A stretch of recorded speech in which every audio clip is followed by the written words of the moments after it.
Welcome, everybody. This class is called The Devil's Picture Book, Getting Good at Tarot.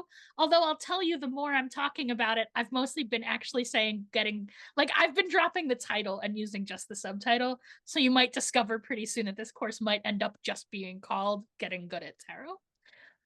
I'm going to go ahead and start. So my name is Sara Mastros. I think most of you here already know me. If you're ever looking for me, always the most reliable way to get me is Sara@witchlessons.com. So in terms of tarot, I've been reading tarot. It says for about 30 years, but as I think about it, I'm old and it's really more like 35. I started reading tarot when I found a Smith Rider Waite deck at a yard sale, but it did not have a little white book. So some things about my reading style you're going to notice are because my very first experience with tarot, I didn't have a book meanings at all. I had to make them up myself because that's all I had. I've been reading tarot again. It says 15 years professionally, but it's really more like 20. I simply forgot how old I am, I think. I'm also a publisher of digital tarot decks. So this will come up again later in the lesson. I'll talk about this later in the course. I'll talk about this a little bit, but I am the managing partner at the Fool's Dog Digital Publishing. I did not invent that company. I bought into it relatively recently. And so some of my thoughts on tarot are now coming from that publisher end, which is a little interesting. For my primary work though, I write and teach about witchcraft, right? So tarot, but also lots of other topics. If you want to see other things I teach, you can do so at witchlessons.com. I'm going to hand things over to my co-teacher, Marco, and let him introduce himself. Well, hi, I'm Marco Felguieras. I'm from Portugal. I'm based in Lisbon. I'm also been reading tarot about 30 years. I'm not going to bore you with my origin story because it's based on a cartoon, which I thought it was pretty cool. And I was 5 and I told my mom that I wanted to do it, and she laughed at me. And I'm very stubborn, and I started doing it. I'm also been reading for about 20 years, professionally, even more if I count reading in between classes in high school. I'm one of the founding members of something called Coffee and Cards Tarot Community, where people can sign up and actually exchange readings and read for each other and get better at it and train. I also work with the World Divination Association, where sometimes I go to give lectures and conferences.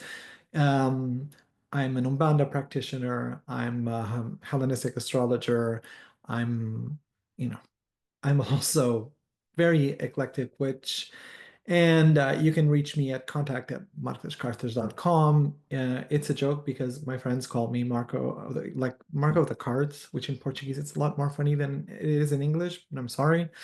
And you can reach me at that email there, or you can look me on Facebook and add me if you want me to. I'm wearing a lot of blush, and my photo is basically what it looks like here. And basically that's about it. I don't read a lot with the Rider Waite Smith because I like old decks. I'm very much into old things, old spreads and old things. And that's why this whole thing kind of came into fruition when Sara and I met. Right. And so on that, right, the fact that Marco and I both use different decks. So similarly, I think like the same way Marco does read Smith Rider Waite, but not that much. Similarly, I read Marseilles, but not that much. I definitely prefer okay, so I'll talk about this a little bit, but the order of the names in Smith Rider Waite, I'm going to talk about a little bit later in class, but you'll notice that sometimes we call it Smith Rider Waite, sometimes we call it Rider Waite Smith, et cetera, et cetera. So I'll talk about why that is later in the class. But the fact that we do these different decks, we sort of implies that we also have different styles. And so that's one of the reasons I really thought it'd be awesome if we co-taught, because this way you'll get to see multiple styles and multiple decks at the same time, and you can sort of cross-pollinate. Once you get good at one, we'll get good at both of them simultaneously, right? But what you learn about one partly carries over to the other and can cross-pollinate, right? And I'm a big believer in cross-training as the secret sauce to learning in almost any thing. Do you have anything else you want to say about that, Marco? No, I think you pretty much summed it up. Awesome. Okay. So this is just the curriculum for this course, which I think this was also on this page where you signed up for this course. So I assume you've already seen it. I'm just going to let you guys know that, as we move through the course, we might adjust the curriculum based on how class is going. I was talking about Marco this. I will say, like, we're expecting to stick to this, but it might change. And I will say, off the top of my head, I think majors, it's possible that's going to end up being 3 classes, depending how much we have to say about it, right? So just as a heads up, like, you might, like, we only charged you for 25 lessons. You might actually get some extra lessons. If I'd rather add an extra lesson than keep you guys. Lessons are already quite long. So we'll talk a little bit about how class works. So today's class, Marco and I are co-teaching. We're going to pass back and forth. But for the most part, every month, that is to say on every topic, Marco and I will each independently teach a lecture. Now, of course, we're talking to each other, right? Like, we're planning those lessons generally, but there will be 2 lessons, one from Marco on Tarot de Marseille and one from me on Smith Rider Waite. In any individual month, whose lesson comes first, we'll probably go back and forth. And the truth is that's really being determined by our schedule more so than the content. So sometimes, like, Marco will introduce a topic and then I'll deepen it. Sometimes I'll introduce one and he'll deepen it, back and forth, right? My lectures, at least, and today's lecture, I'm expecting to be around 3 hours long. I know that's quite long for many people. They're on video, so you can feel free to cut out whenever you want and you'll get a video in the mail. If you're gonna leave, you don't need to, like, announce in the chat window that you're leaving. You can just, like, Irish goodbye, slide out. That's how I would say it in America, right? There are intermissions in class as well, but again, you're welcome to come and go as you please. Lessons are live on Sunday afternoons. My expectation is they will all be on Sunday afternoons, but it's possible we'll reschedule one. Just to let you know, like, when you actually sign up for this class, because I know most of you right now are signed up only for the free one and not for the full course, but when you sign up for the full course, you'll get a calendar with all of those dates. We do expect to be on those dates, but life happens. And so I think the possibility of all 25 courses being on schedule is actually pretty low. Probably somebody will get the flu or something and we'll have to reschedule a lesson. We're always recording. Lessons come out on video. Editing video is for people who've never done it, is a surprisingly time intensive activity. Like, editing a 3-hour video takes like 12 hours. So it takes a while for those videos to come out. Usually they come out about a week after. If you're ever eager for a video and it hasn't come out yet, feel free to email Marco or I and just nudge us. Like, you're always allowed to just check in, because every once in a while a video is ready and we forgot to send it out. At least me. Marco's maybe more on top of stuff than me, but I assure you, the possibility that I have forgotten something is definitely there. We strongly encourage you to get a study buddy for this class, to pick somebody else who is in the course that, like, you're gonna check in with after every lesson, trade readings with. Many of the homeworks will require a partner, right? And also that person, I don't know about you guys, but the truth is I'm not always good at doing my homework unless I know someone else is counting on me to have done it. Right. And then I will definitely stay on top of everything. So study buddies are also a way to, like, just help you keep engaged with the course in between lectures. Right. If you'd like to sign up for a study buddy, once you're actually in the course, you'll get an invitation to the Facebook group. That's the easiest place usually to get a study buddy. There's also a Discord group, but I'll tell you, historically, no one ever uses the Discord group, right? So if a bunch of Discord people go, that'd be great. But as of right now, that group's not very active. If you don't want to do social media at all, you can just email Marco or I, and we'll just fix it. Like, if you email me, I'm just going to hook you up with the second person who emails me. But if you add in, like, what time zone you're in, we can try and find you somebody in your own time zone just to make it a little easier. Let's talk about study buddies as if they're 2-person groups. You guys could do slightly bigger groups, 3 or 4 people, but I don't encourage going bigger than that because it just makes it impossible to schedule. Right? Questions just about, like, the logistics of how class works. Also, Sarah, too, to just add that getting a study buddy relieves a lot of the pressure of actually reading for yourself, because reading for yourself in the beginning is really tough because you're not emotionally detached from the subject. It's like, so it's harder to know if you're doing a good job, because truthfully, without tarot reading or any kind of divination, like, I already know what's going to happen to me next week because I'm all up in my shit. Like, I already know. Whereas when I'm reading for a stranger, you get a lot more validation, right? Like, there's a kind of validation you get from reading for strangers or even people you don't know super well. that you'll never get reading for yourself and friends because you're already all up in their business. But like if you're like reading for a stranger and you suddenly know their grandfather's name, which is not an unreasonable thing to happen for a good diviner, right? To get those little flashes, like it's really impressive, and it'll make you feel like, oh yeah, I do know what I'm doing. And that will never happen when you're only reading for people you know.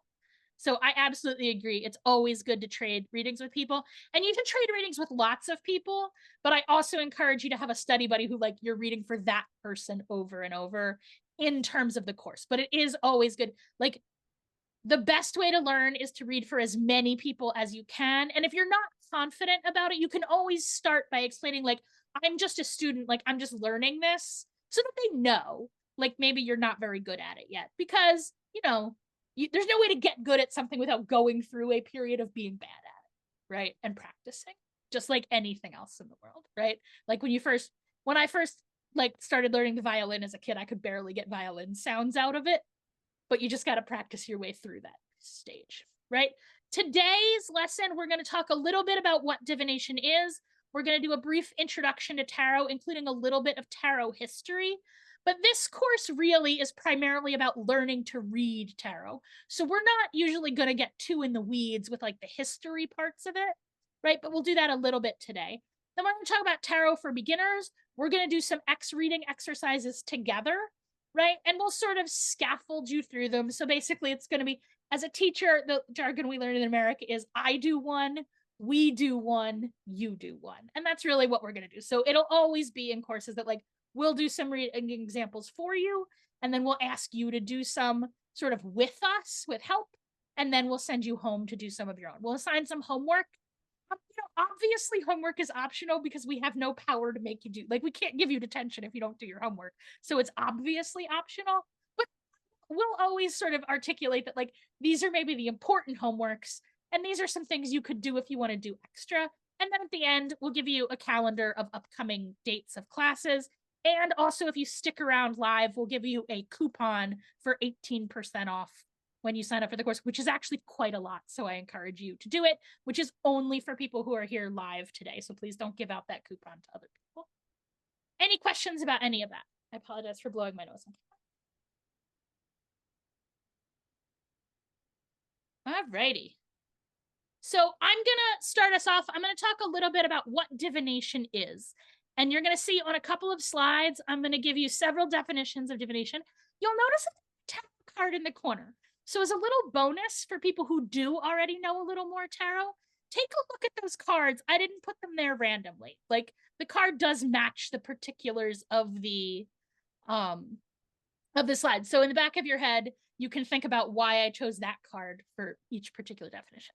So this is what I normally think of, is that divination is knowing the unknown and effing the ineffable, which is a joke that's funny if you're a native English speaker. Ineffable means like unspeakable, right? So like a mystic thing that you can't put into words, but also like things you're not allowed to say out loud. And I do feel like that's what divination is. You're effing the ineffable, right? You're putting into words the unknown. But I understand that's maybe a cute definition, but not as practical, right? So now I'll do a definition on the word divination itself. And that is that divination is when a diviner prompts a divinity to answer questions. Now, I'm not going to get into the weeds on this one, right? Like, not everybody reads that way, right? Where they understand what is occurring is like they are connecting to a higher power and really like serving as a medium through which that higher power can speak. Like, you don't have to do it that way. And that's not, like, we're not really going to teach you. We're going to focus on the actual reading of the cards and a little bit less on like getting like how it is you come into that divination space. But the word divination is that word because historically that is the way it is understood to occur. That's why divination and divinity like sound the same, right? But this is what I really think, and that is divination is the magic that allows you to reliably make good guesses to complex questions. Somebody asks you a question, you just guess an answer, and somehow you're reliably correct. To me, that's the essence of divination, is just good guessing, right? But there's a little bit more to it. So for people who only read for themselves, they miss a lot of it, right? Because divination is not just knowing that thing, you have to communicate it to others, right? And I find sometimes that's where beginning tarot readers sort of lose track of what's going on. And I do it too when I'm reading for myself. I like put some cards down. I'm like, okay, I get it. But I never actually clearly articulated the answer, even to myself.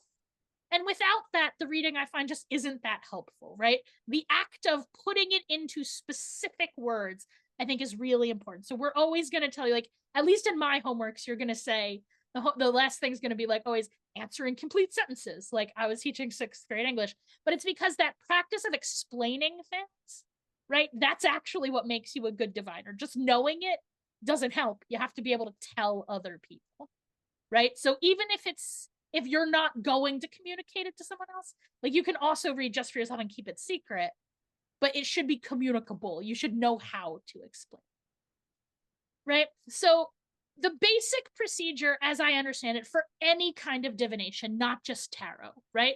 I mean, there's sort of a phase before this, really, where you like decide what it is you're going to divine about and decide how you're going to do it.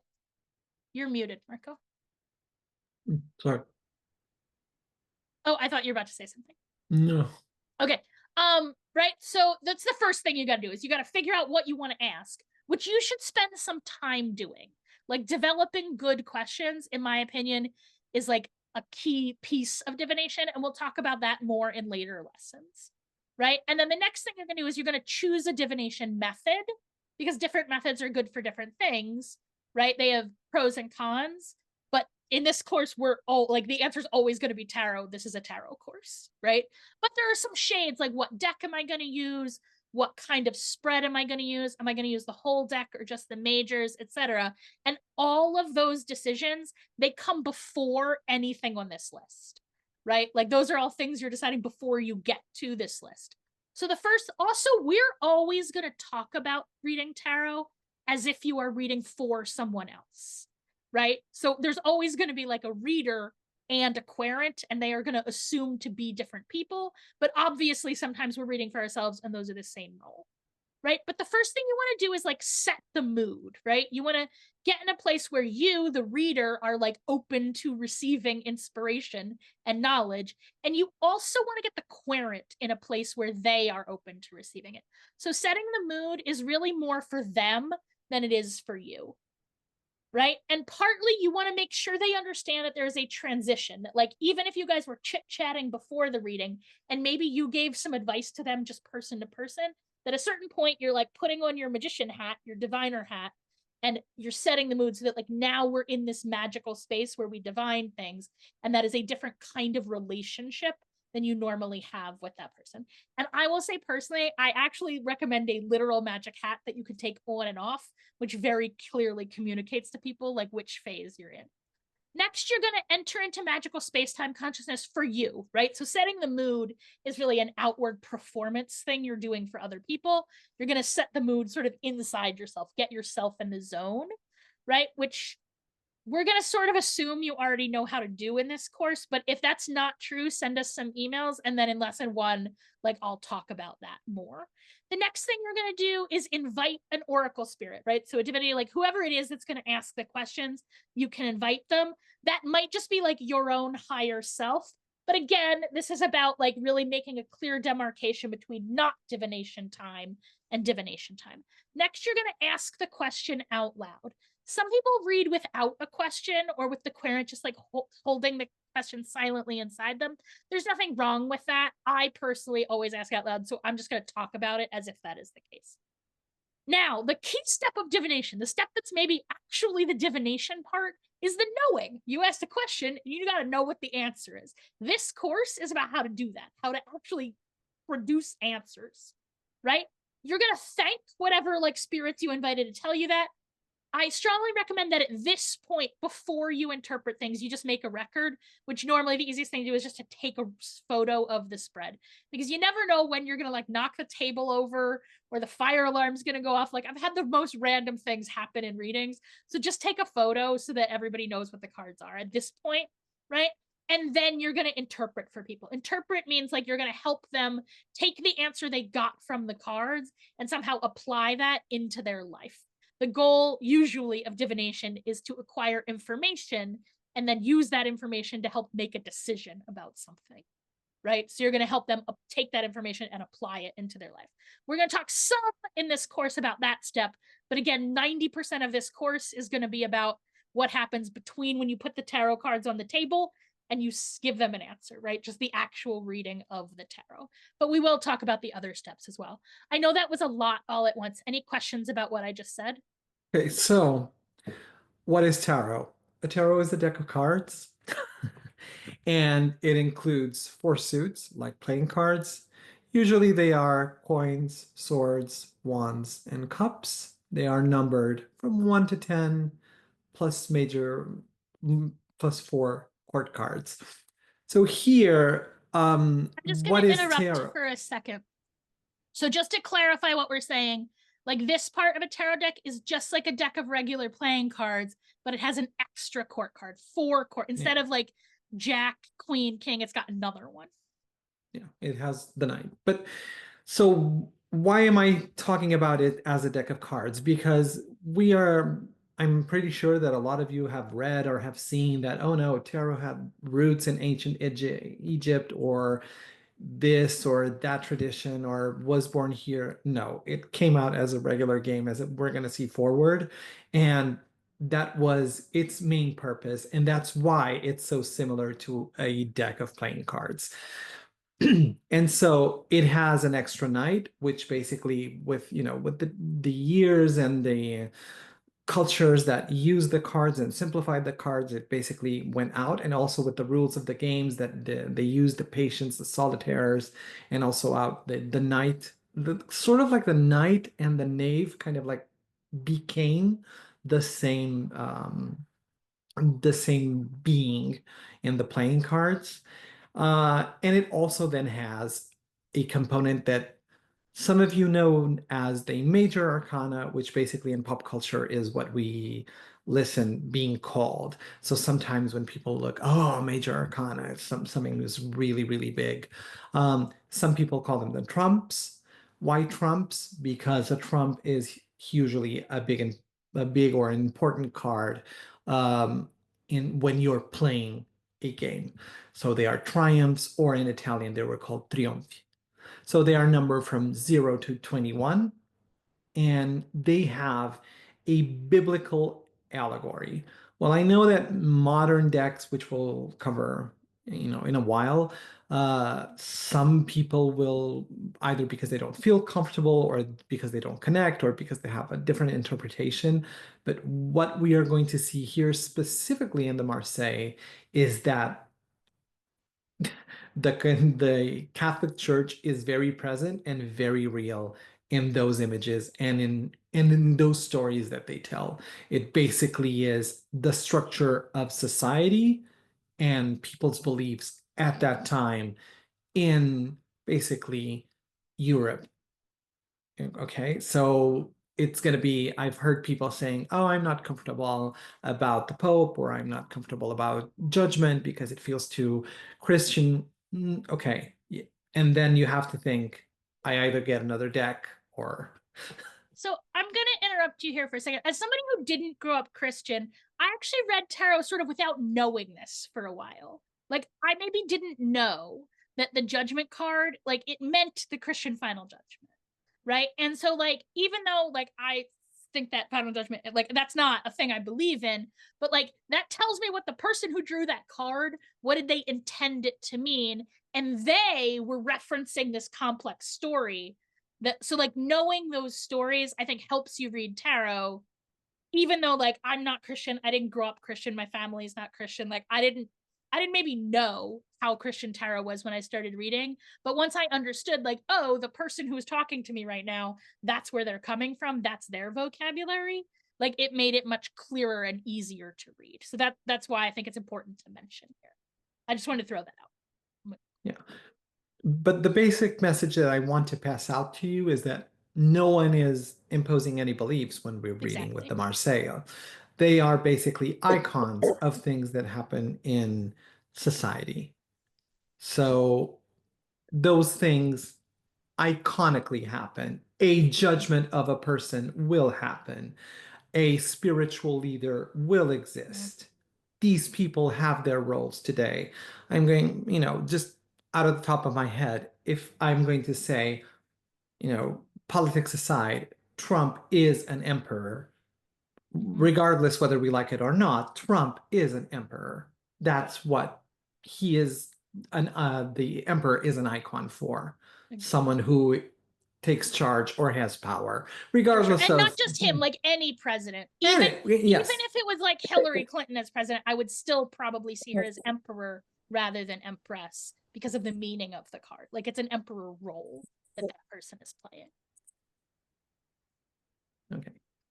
So, um, like I said, originally it was used for playing card games, and it was used for like solitary games. It was used for games for two-on-two people that kind of like it was very strategic.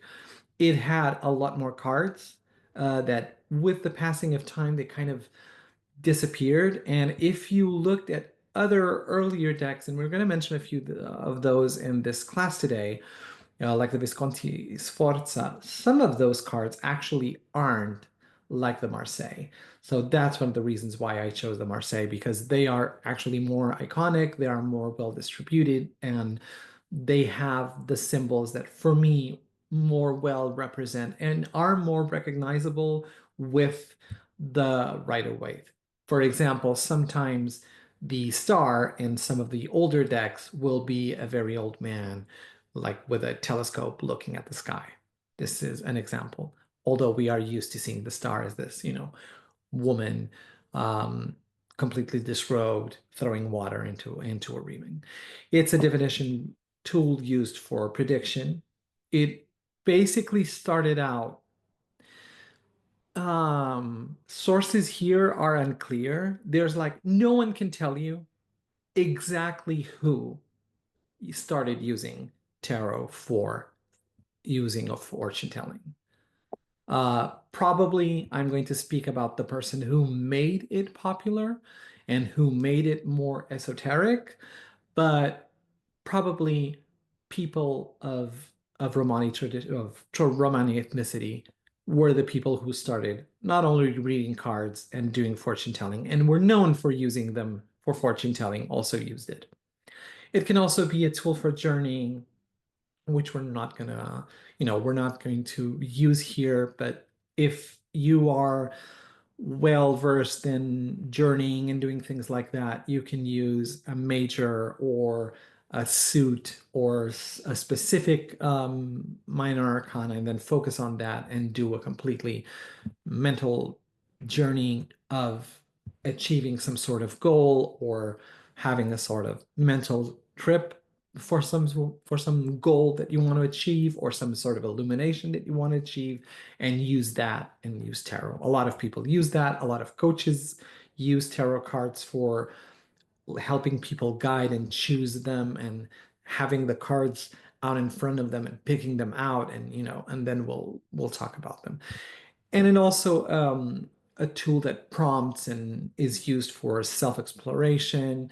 Jung is very connected to cards and to not so much as fortune telling, but the shadow self, which is something that I hear a lot in groups, that people who read cards for themselves, and it's very well versed in positional spreads. And by positional spreads, I mean when you see those spreads, this cards means this cards means that, this cards is the future, and whatever and whatever. Okay, so basically, tarot is for all of this. What we are going to focus on is that tarot is a divination tool, and we're going to use it for prediction, but it also can be used for description, and it can also be used for several other things.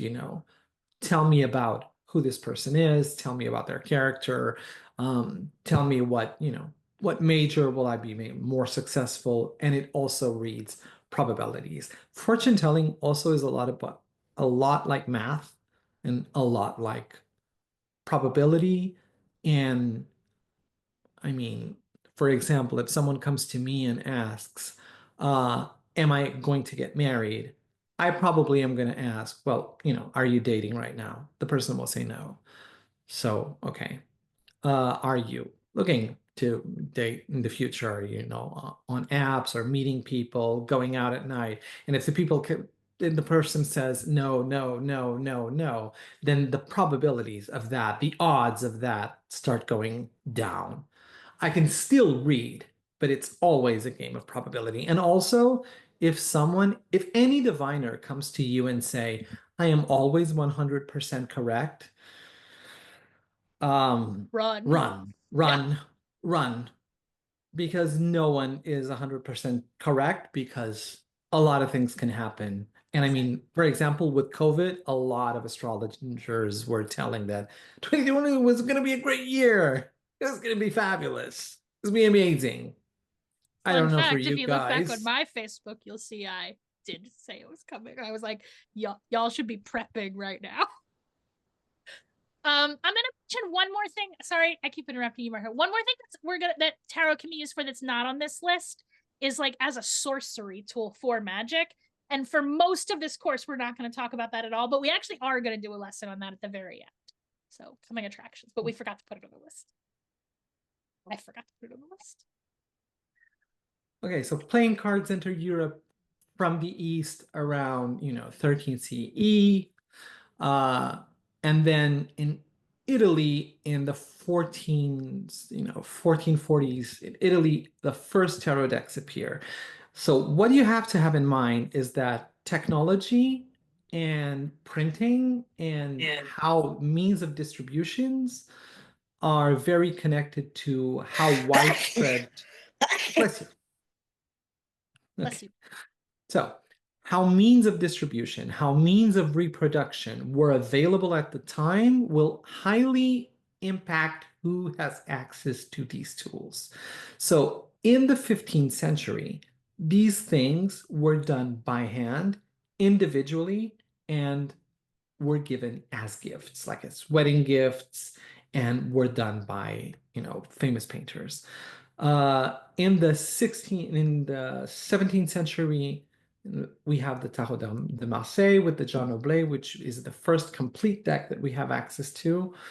And then in the 18th century, Eteia, which is a guy I'm going to talk about a little bit about later, comes with his first magical deck, his first great tarot. And that's when the whole Egypt tarot thing actually comes to, because in the 1800s, Egypt was the thing. It was the fad, and magic is all about, fad. And for example, now we're all going back to the PGM. And a couple of years ago, Hecate was the thing. And then, I don't know, 20 years ago, Goetia was the thing. And because of that, it's going to influence this.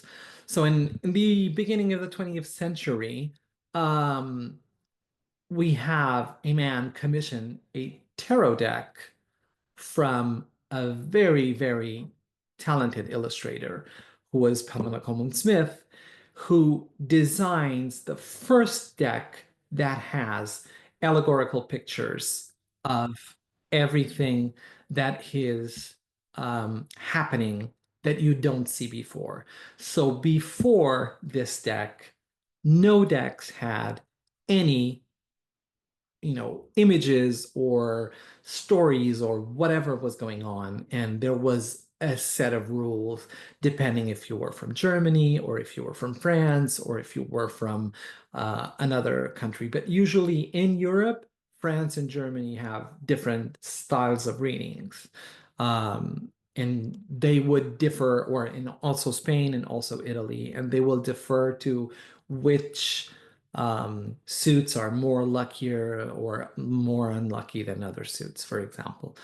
So, and then later in 1943, we have the Thoth deck. And these last two are the ones that to this day are still wildly, wildly popular.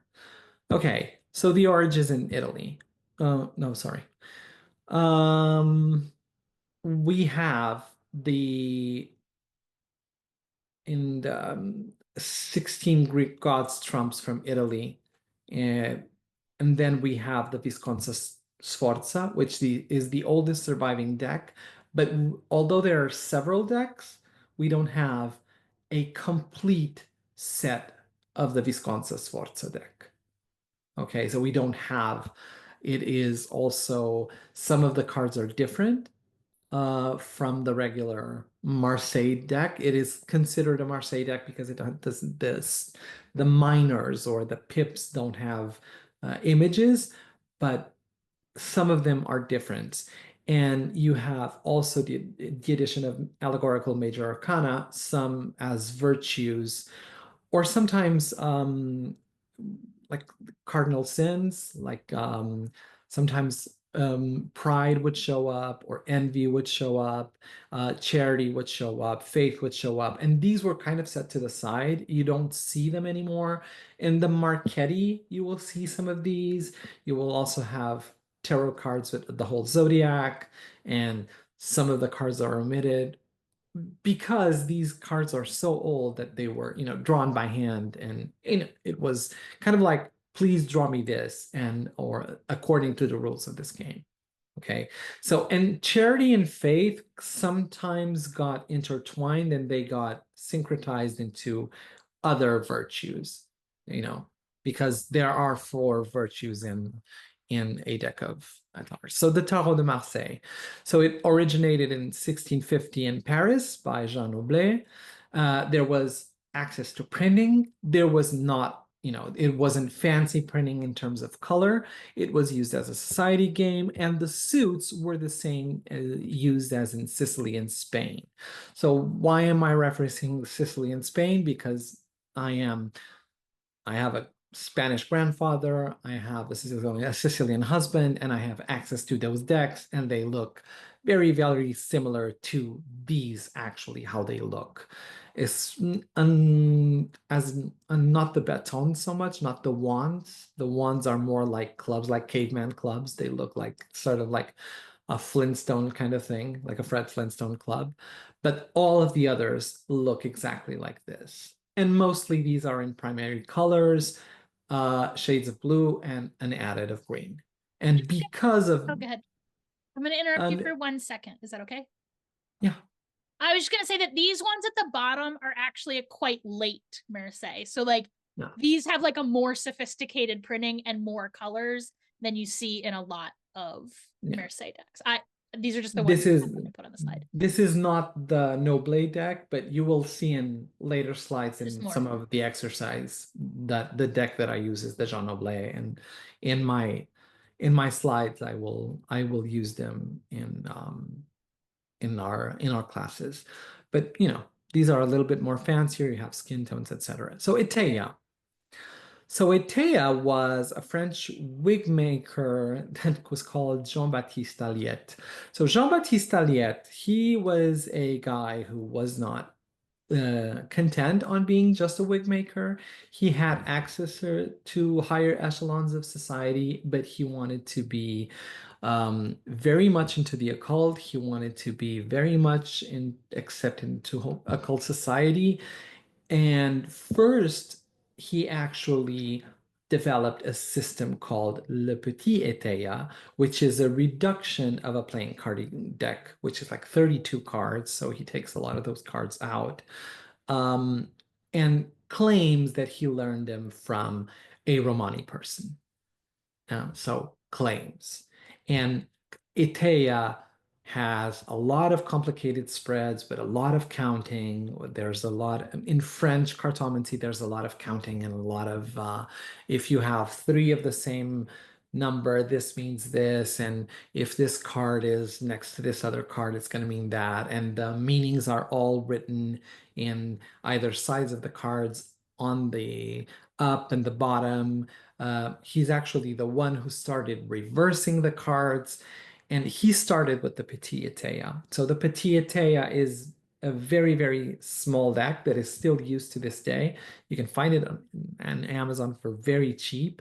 And I actually find it very funny because to this day, it still sometimes reads people to filth.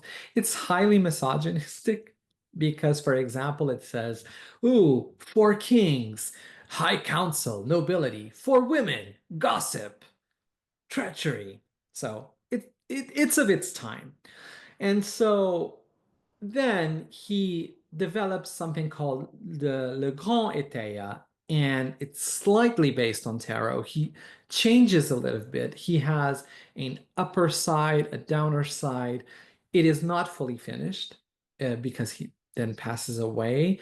It has a lot of ancient Egypt imagery built into it, and Itea is considered to be the father of French cartomancy. And his books are available online. And if you Google through a little bit, you're going to find his books. Translations, I'm not very sure of, but Yeah, certainly yeah, the I originals you definitely see will. those books in English. You can see it. But there's a lot of counting in those things. And so if you're a math freak, you're going to enjoy those. Yeah. Okay. So But just to be clear, we're not, this is the last time we're really going to talk about that deck in no, this we're not space. gonna we're Like, not gonna we're talk about gonna, yeah, Itea. yeah, We might actually but give maybe a one or two little. Itea spreads that are interesting that survive to this day. Mhm. So the Smith Rider Waite, like I said, was illustrated by Pamela Colman Swift and was written by Arthur Richard Waite. And here we have a more lush, a more richness of color. There is movement in the cards. There is a sense of, there's a theatricality because she was a set designer, so I don't think she has enough credits to the creation of this deck. One of the things that the Smith Waite deck did was it made itself cartomancy being available to everyone. So it didn't become something that was only to occult bros or people that were like marginals of society, because in Victorian times a cult was also very much in vogue, like seances were in vogue, fortune telling was in vogue, and you know, this is when like women start to reclaim again the tradition of fortune telling, because for a while it was also because they didn't want to be accused as witches. They kind of it was done in secret. Although, for example, in countries like Russia and so on and so forth, there is a rich, rich tradition of cartomancy, and it was very much a woman's world. So it is the first deck with full illustrated pips, and you see all of them here in line, and you can tell a story if you just look at them. So it makes it accessible. It's a deck of accessibility. It's probably the more widespread in the Anglo-Saxonic world. So for all the countries that speak English as their first language, the United States, Canada, the UK, New Zealand, Australia. I don't know how many of those are, but it's probably one of the most popular to this date. It's going to have its detractors, it's going to have his lovers. It just works Agree. because Oops. before I speak about the thought, Yeah, sorry. you are the diviner. I'm Mhm. not an animistic about cards. I do have some talismanic decks that I enchanted or that there were gifts and they are special to me. But when I read, and I believe this is the same for Sara as well, I am the diviner. And when you finish this course, you will be the diviners. It's not the cards that are talking to you. You are interpreting what the cards are showing you. Agree. Okay. All right. So, last but not least, because with the whole, esoteric kind of like sides, everyone wanted to have their own deck. Um, Crowley wanted to have his deck. So it is kind of like the occult side of the Marseille. And he created, with the illustrations of Lady Frida Harris, the Thought, which to this day is also very popular, a little bit obscure. A lot of people find the Thought very hard to read because it has a lot of, astrological information about it. It also has a lot of keywords, and people who don't like keywords usually will be put off I, for example, do not like keywords in my deck, so I kind of like am a little bit put off by the thought because of that. I probably my decks I will cut those off because it kind of it distracts me for reasons that you will see throughout the goings on in this course. And it was published in the mid 20th century, basically, actually in the year that my father was born. Now, contemporary tarot. So they are clones either of these last three, either of the Marseille, the Waitesmith, or the Thoth. And these basically because these three decks are so well made that people clone them to adjust to whatever situation or tradition or things that they think they are lacking. If we look at the Waite-Smith deck, one thing that we can all agree is that it is very white. White as like it's very Caucasian. It has no representation. It has no other orientation other than non heterosexual orientation. Although you can read it, there are rules to read it that way, but I'm going on a tangent here. So I'm gonna people felt okay. I'm gonna catch the you. There's a question in the chat window. So I'm gonna go back a little bit. You were talking about keywords. They just want an explanation of like what you mean by keyword. oh, the And I keywords is realize like I didn't give you any photos of a keyword oh, okay, because deck. Sarah just put the minors and the Thoth will have like pain, sorrow, or Right. deceit, things like that. So it's going to be the meaning of the card on the bottom of the card. Right. It will have the name of the card above, and then it will have a meaning of the card below. Right. And also in the Atea, it's going to have keywords around all the Right. cards, and So also on for all the deck. example, like in a Thoth deck, I believe the Two of Swords is called truce. Like the word truce is written on the card, is the keyword for that one. Just as an example of what we're talking about. Okay, so the two decks that we have are going to talk during this course. I'm gonna First, skip ahead. You actually, I think, said everything on that slide. I think So I'm so. just gonna skip ahead. And I also think I said all about it. Well, Yeah. and I think Maybe I also said this. talk a little bit about the names of suits in different countries, I think. True. Okay, For so us dumb Americans. uh the Marseille pips are the same as Italian and Spanish, and I will refer to them as cups, cons, batons, or swords. But, sometimes my brain is wired differently depending on what language I'm speaking. And, like, for example, batons, if you're using playing cards in Italy, are called flowers. And it's because they look like little clovers. Okay. Um, and so these things that you look at it, how they are seen, is that in the Waitesmith, the cups, which are the hearts of the playing cards, the coins become pentacles, which are the diamonds, the wands are the batons or the clubs, and the swords are the spades. And basically, the Waitesmith, like I said, provide a story. So there's a few differences in the majors in the Marseille and the Waitesmith. So there's a difference of order between justice and strength. So in the Marseille, justice is card number 8. In the Waitesmith, justice is card number 11. And this is for astrological reasons and, the choice of like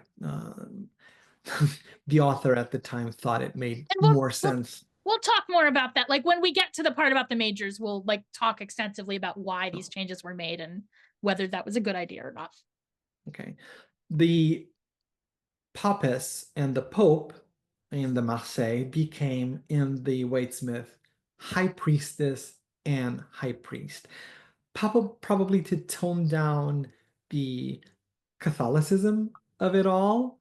And here I'm going to leave it to your own discretion of whether it's as God or not. When I'm reading it, their function is exactly the same.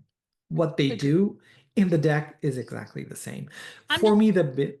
I'm just going to Yeah. mention for people that a lot of times in Smith Rider Waite, it's labeled Hierophant, which is just a fancy Mm, Greek word for high priest. Like that's just Greek for high priest. yeah. And for me, the things that have more, that are more, I don't know, I've stuttered here. So that are more glaring are the changes that were done to the lovers and the sun. Right. So in the lovers, in the Marseille, you have Cupid, you have sometimes it's blindfolded, sometimes it's not, and you have a man glancing at a younger woman and being pulled by an older woman. Okay.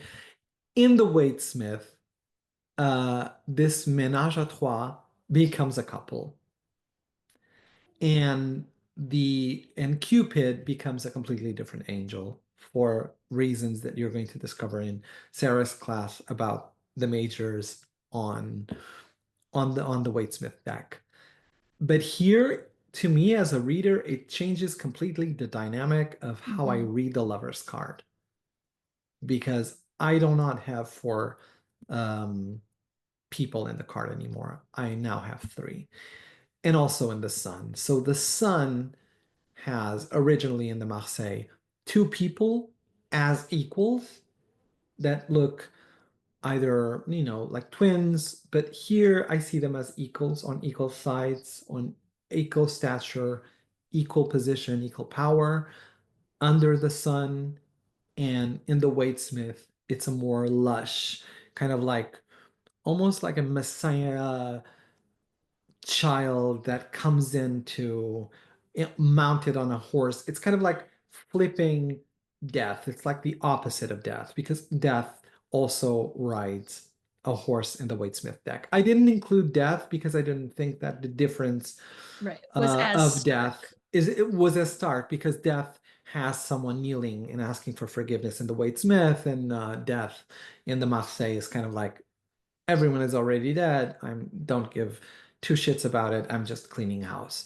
Agreed. But there's our reasons so that these two for me are the ones that actually are more stark and more interesting and fascinating to see. And I wouldn't read them in the same way. Okay. So for example, if I see the sun in the Marseille, I will sometimes see a couple or a business partnership or two friends. I will not see the same thing if I'm reading with the Waitsmith deck as a Exactly. reader for me. And I want to really highlight that point because I think that for me, that's like one of the key features of this course is that I think when people are learning tarot, a lot of times, like they're not maybe learning a specific deck, right? So when you hear people and when I watch other people teach tarot online, a lot of times they say things as if all decks are interchangeable. Like, oh, just pick whatever deck speaks to you.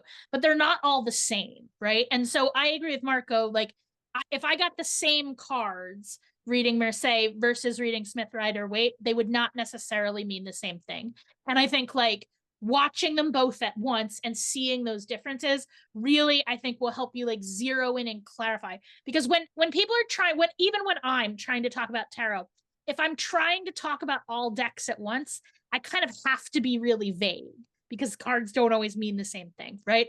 Whereas by like dialing in on a specific deck, we can be very specific, and by like cross training between the decks you can really notice those differences. And again, basically all decks are either a Marseille deck or a Smith Rider Waite, or in my opinion, like the ones that are hardest to read are the ones where I feel like actually the person who made the cards didn't necessarily distinguish which they were doing, and they're kind of mixed up, and those I think are less successful decks.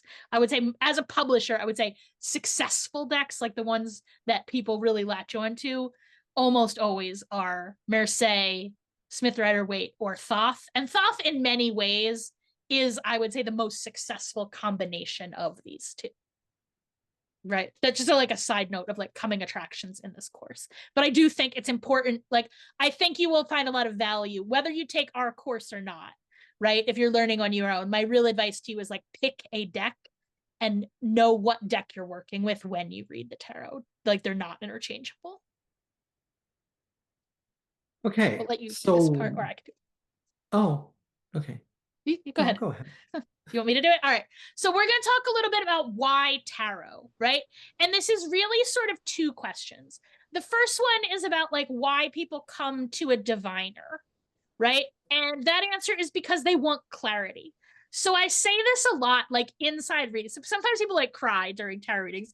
And I always assure them that like nobody comes to a tarot reader because things are going well, which is like the saddest part about being a tarot reader. Like nobody's ever asking questions about good things, truthfully. 90% of tarot readings are because people have a problem in their life that they want clarity on, right?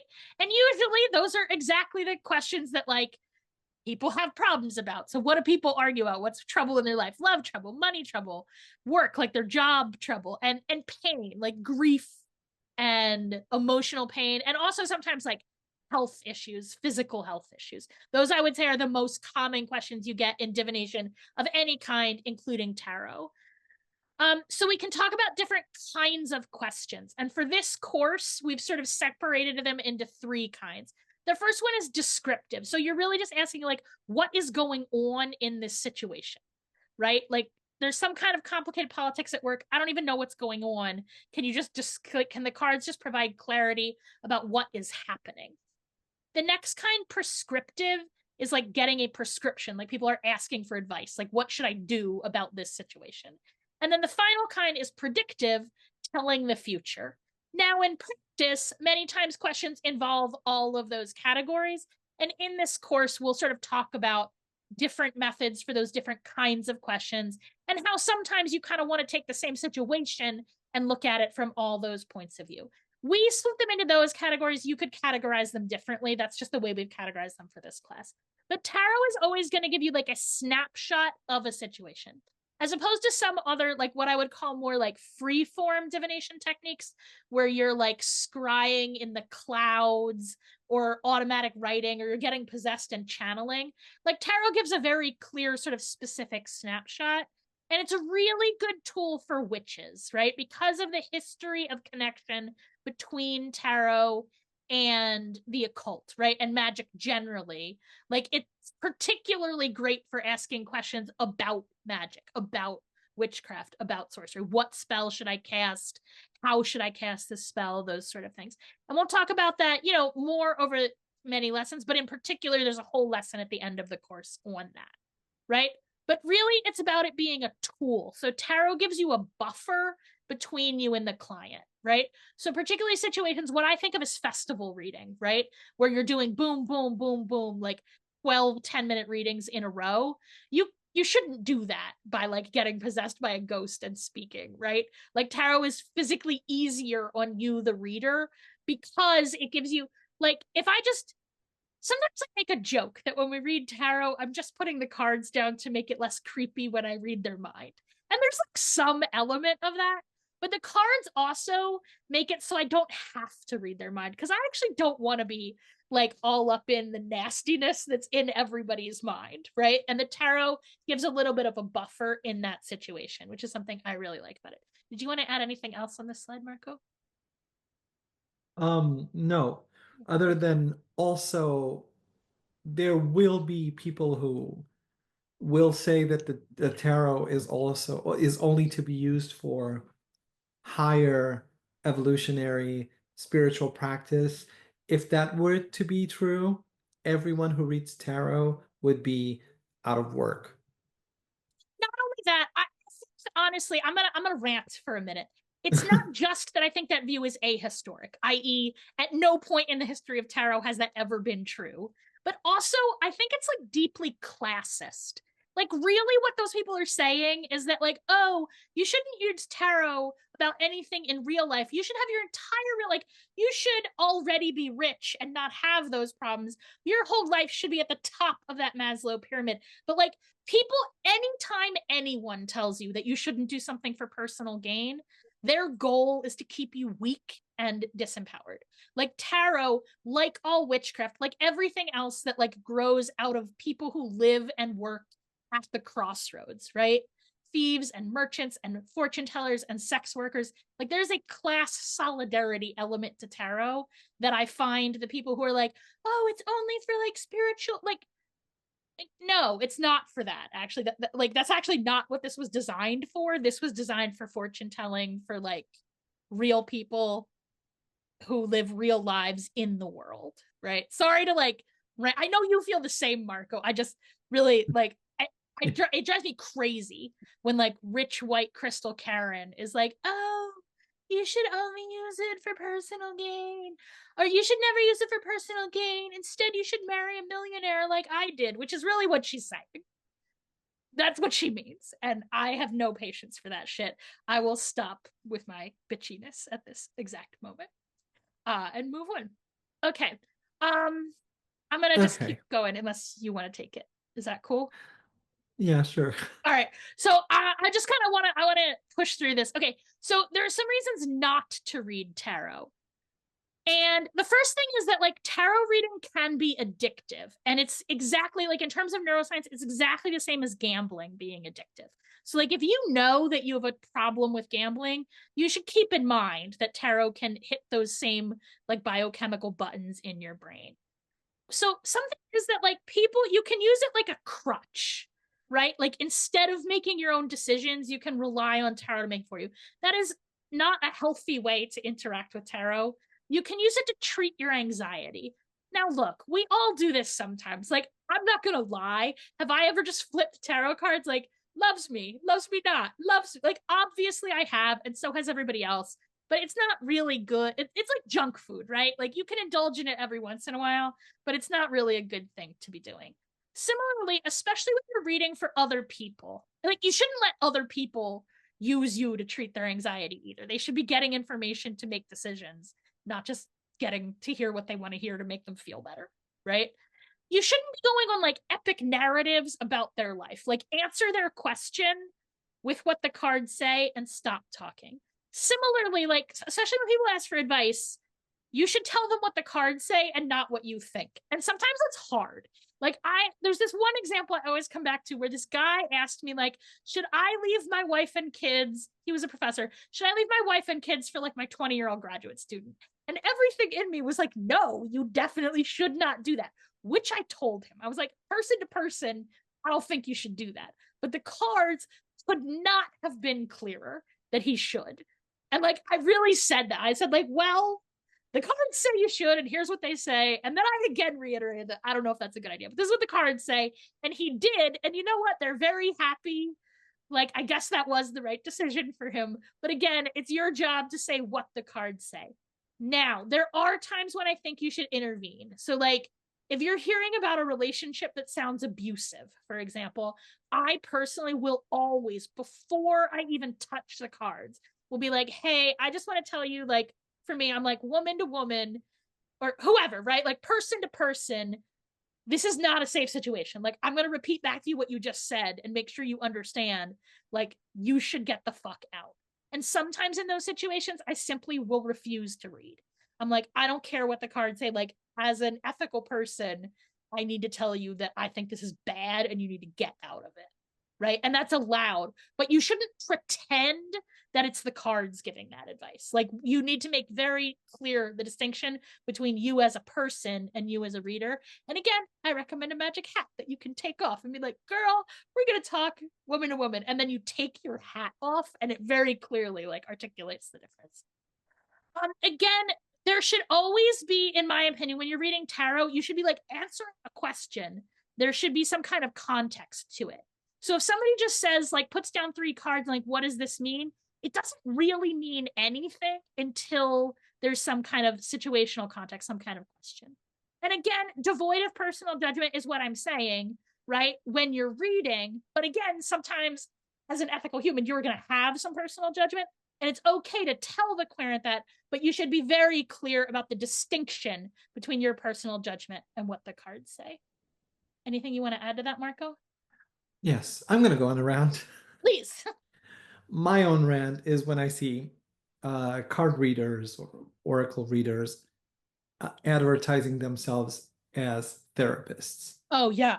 We are not therapists. Therapists are people who are trained for doing therapy. We do not do therapy. And sometimes it's normal, and it's happened to me. I'm sure it's happened to Sarah, to tell someone, you need a psychiatrist, you need a therapist, you Mhm. need couples counseling, you need someone other than a fortune teller. Mhm. I'm actually going to Uh, make a recommendation. I actually have specific people I refer out to who I know are like witch friendly and tarot friendly, and maybe they even also read cards, but like they're a therapist. And I'm like, I think you should see a therapist. Here is what I recommend. I think you should see a couples therapist. Here's who I recommend. Also, I don't know if this comes up for you, Marco. You actually want a dominatrix, and here is what I recommend. Like that's what you're actually looking for. mm. I once told some guy that how many times are you having sex with your wife? But that's a different whole story. Oh, I there's a think, hand up, a hand yeah, raised. Joe has a question, I think. Oh no, sorry. I was looking for the laughter reaction and I couldn't find Oh, it. all good. Okay, but second part of my rant is about ethics and people who impose their ethics upon you. As Mhm. a fortune teller and as a reader, you set your own ethics. Some people will be like, oh my God, it's not ethical to read about third-party people. We would be all out of a job if we were not be spying on other people's lives, okay? Oh, does he love me questions are so basically, or do they love me questions are so basic.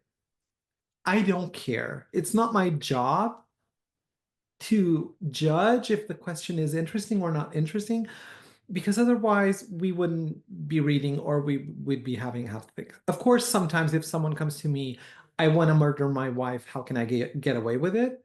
I'm gonna say, I am sorry, please leave this session. And I probably won't even refund them. And I say, if you ever contact me again, I will call the police. Or maybe I probably will call the police and say, this person is planning on killing their wife. So it's, you are sovereign during the reading. The querent does not own the reading. The querent does not own you.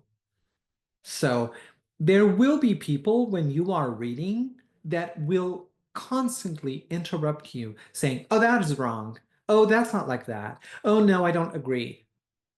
I'm sorry. I'm going to say it. I'm going to swear. I swear a lot. Fuck you. You came to me, and you're going to hear what I have to say. I don't care if you agree. And I'm not going to backtrack and say something else to please your narrative. Mhm. I'm Agree. sorry. It's not about that. So if you want to do this and read for other people, which can actually be very, very fulfilling and very helpful, and usually it is, you're going to have to set boundaries and set your own set of ethics, Agree. not what other people impose on you. Agree. So on that note, I'm going to bring up something Halo said in the chat. So I'm going to read their quote and then I'm going to respond to it.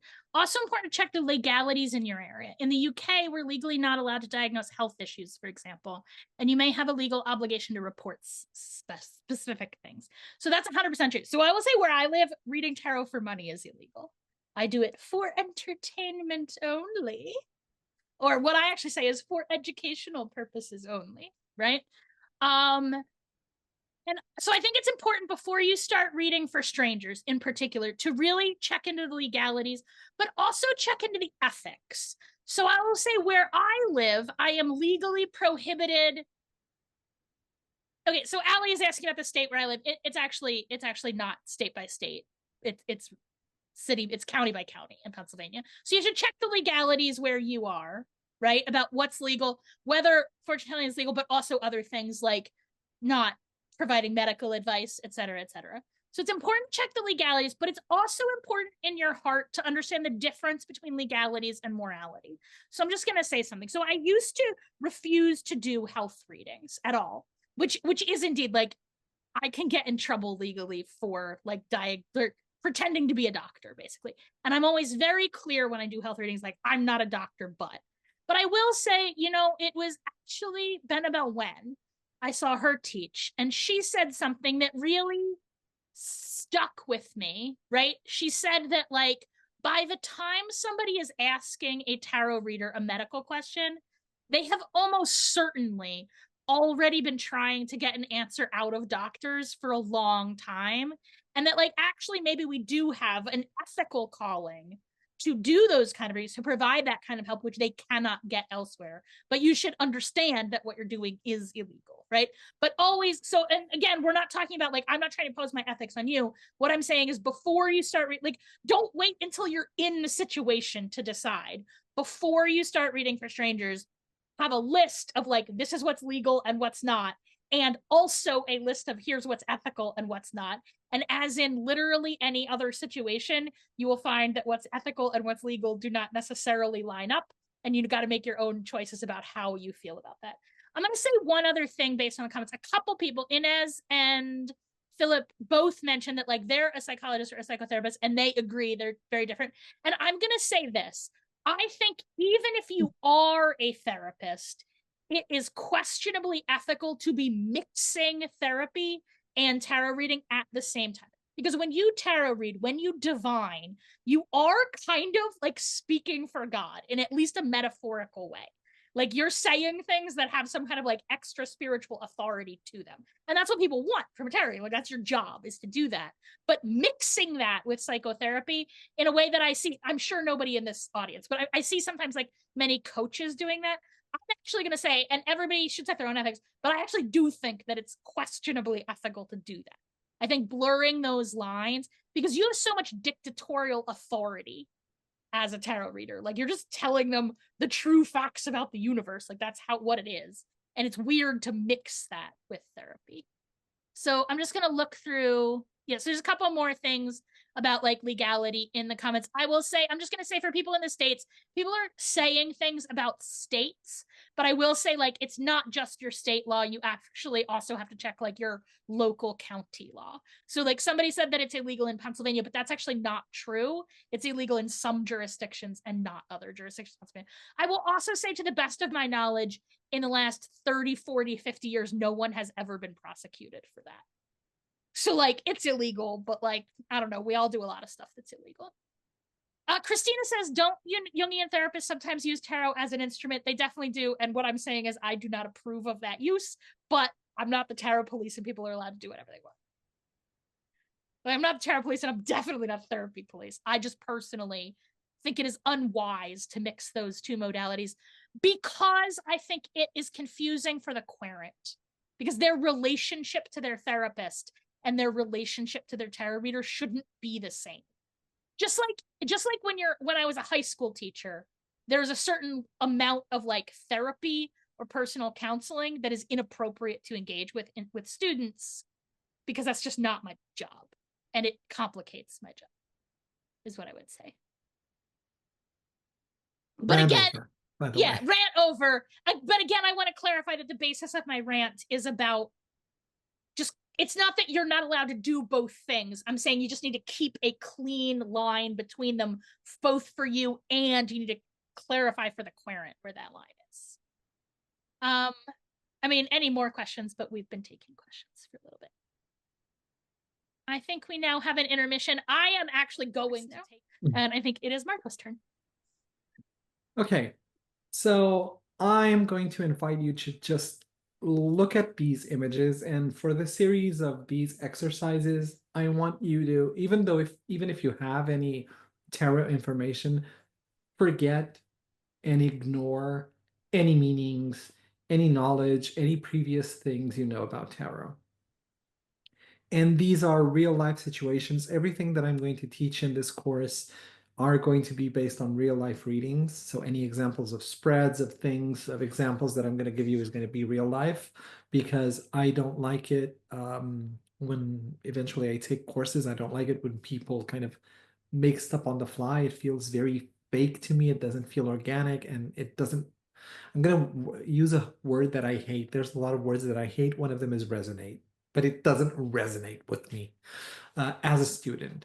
So this was recent to me, and the querent asks, my landlord wants to raise my rent, otherwise he will not renew our lease, stating his son needs a place to stay. Is there anything I can do? So just look at these cards. They are the Hangman, the World, and Temperance. And if you're on a phone, you can zoom the image to see the cards better. And just think, I would, think for a little bit. Yes or no?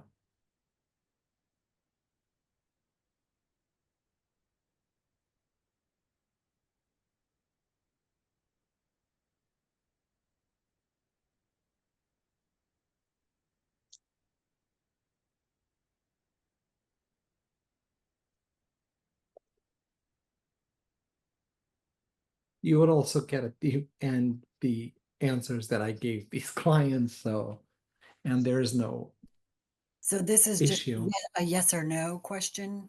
Yeah. Or is there anything that they can do?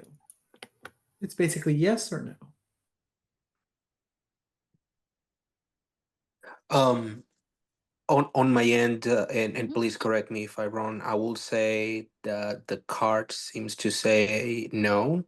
That pretty much with that landlord, the only opportunity that they have is maybe haggle a price situation. I will assume a no because of the hangman, which I could say maybe placing the person that is renting like in a, yeah, like a sword and wall situation. Like there's nothing that they can do. I will say, or you leave or you haggle the opportunity. I will say leave because of a world, opportunities out there in other spaces. Temperance, I will say that is the haggle circumstance with the landlord. But I think that that will be my interpretation. Yeah. Okay. Thank you. And you're correct. I did say no. It was nothing that they could do. Is that the next? So Oh no, that's a new question. Sorry.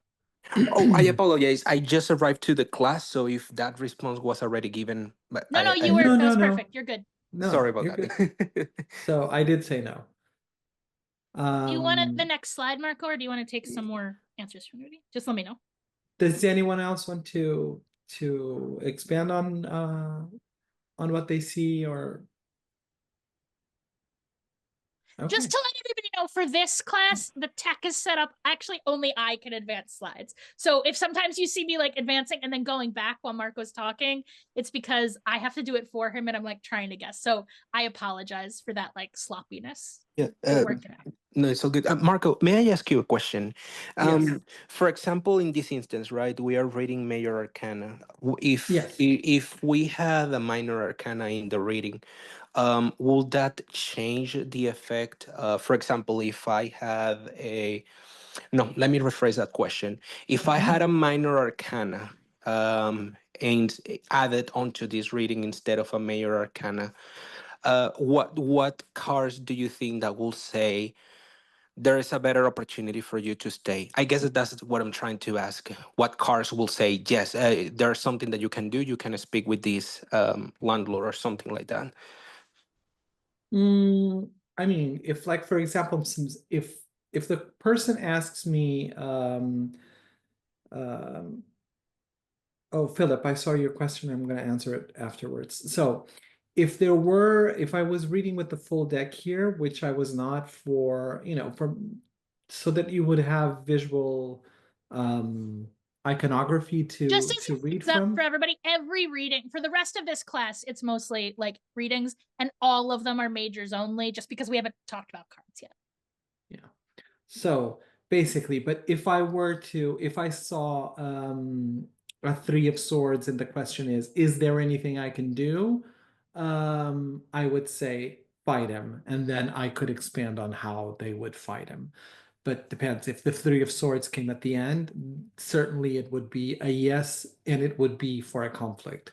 Sometimes there are classes that will say that okay, black cards mean no, red cards mean yes, and by red cards I mean cups and coins, and by black I mean wands and or batons and swords. But in this case, I would say yes, because the question was, is there anything I can do? Here I said Makes no.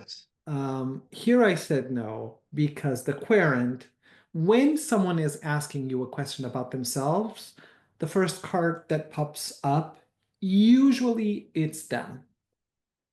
And if usually the person that pops up and it's asking me about what they can do and they show up as the hanged man, I don't know. Take a wild guess at how much agency does that person have in this situation. Yes, of course. So I like your interpretation about the world of there's more stuff out there, but the world actually is in the middle and not in the end. So that's actually not why I gave that interpretation. But it was a nice touch Okay. of you. Like there's a lot of more fish in the sea, and I also see why you think of haggling as temperance. Um, oh well, no, never mind. I think that never mind. It was a silly question. Thank you so much. I think that There are no silly very clear. questions. I- But I'm gonna I was going to say that like I would come to the same conclusion, but I would say it differently. Like I would have said, look, this is like out of your control. Like you're just kind of hanging out here, and while the other things get decided for you, like you really you're not in control of this situation. But I would have interpreted that that center card to say this period of time, like when you have been in the location where you are now, it's now time for it's over now. Like it's complete. It is now has been completed and time for you to move to something else where you get a better balance between the money you're spending and the space that you have. I agree with you, Avril, but the person does not want to leave. Yeah, well, whether they want to leave or they don't, that decision's already been made for them by the first card. Like they can't not in control of it. They're just kind of hanging there. Yeah, but they can stay if they can pay the higher rent. Yeah, I would just say So- I would come to the same conclusion, but I would describe it, in a different way, I guess. That no, there's nothing that it's not worth it. Is basically what I would say. Like, you can always try, but it's not worth it. Yeah. But I see how you see it with the temperance card, because also cards are either fast cards or slow cards. And here we are all with either immobile cards or very, very slow cards, which actually speak to little of no agency. So I agree with you, April. Okay, so Philip asked in the question, when the querent asks yes or no questions, do you provide additional details or impressions, or you give the yes or no? Usually yes. Yes, I do. Because I have a strict rule. First is whatever I see, the querent sees. So it has to make sense for them what I am telling them in the cards. And there is a logic behind why I'm saying yes or no, because then it seems like either a whim or it seems like I'm just throwing, I could throw a coin and say yes or no. So basically, what I usually do is I will say yes or no. But if anyone here watches Drag Race, I'm going to pull a Michelle Visage and I say no, and here's why. And I'm going to tell you why. I agree. Yes. I will also say personally, I generally encourage people to not ask yes or like if somebody asks a yes or no question, I will oftentimes help them reframe the question so that they get, because if they ask yes or no, their next question is just going to be for those details anyway. So I'd rather, like, I usually, it's not like a rule, like, oh, you're not allowed to read yes and no questions, which I sometimes people say, which is nonsense. But like, I just think generally they're not the best questions to read, personally. So Inez also asks, how do you decide to ignore the meaning of the cards in favor of the simple visual impression? So I'm going to tell you that in the next slide. Can you tell us what you told him? Oh, I'm going to tell you that in the end. Okay. There's 3 different readings. So, Tarot for Beginners. A card will influence the card that follows. So I always link the card that comes with the card that follows next. So I don't read cards isolated from each other. They tell a story. If you want to read a very small but very fascinating book on tarot, and I've heard it from a teacher saying that it is the best manual to reading cards. It's called The Castle of Crossed Destinies. Mm-hmm. by Italo Calvino, and it is the best manual to read the Marseilles. It is a work of fiction, and it's a very cheap book. It's a very small book and a very beautiful novel. It has card layouts all over the book, and it's all about people talking to each other just using the cards. And everything that is written in the book is laid out in the cards. So I highly encourage any of you to go out and get there for your Kindle, or if you are paper fetishists like myself, to buy the actual book and read it.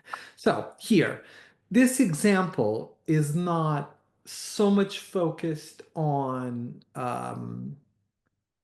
the answer itself, but more in this cardinal rule of mind that the card that comes before will influence the card that follows. So the querent asks, I want to go to Cape Verde and start my own business. Is it a wise choice? And I want you to think, considering what you know about the moon, and what I mean the moon is like, the stellar in the sky, not a divinity, not anything, just a celestial body in the sky, in terms of pop culture, in terms of what you know, stories you've heard, and how it's depicted. How does the moon influence the empress? And the empress here is our querent. Take a shot. Yeah, I'll take a shot. Oh, go ahead. Go ahead, Cami. Well, I thought the moon is suggesting that it's There was risky, someone like else? it's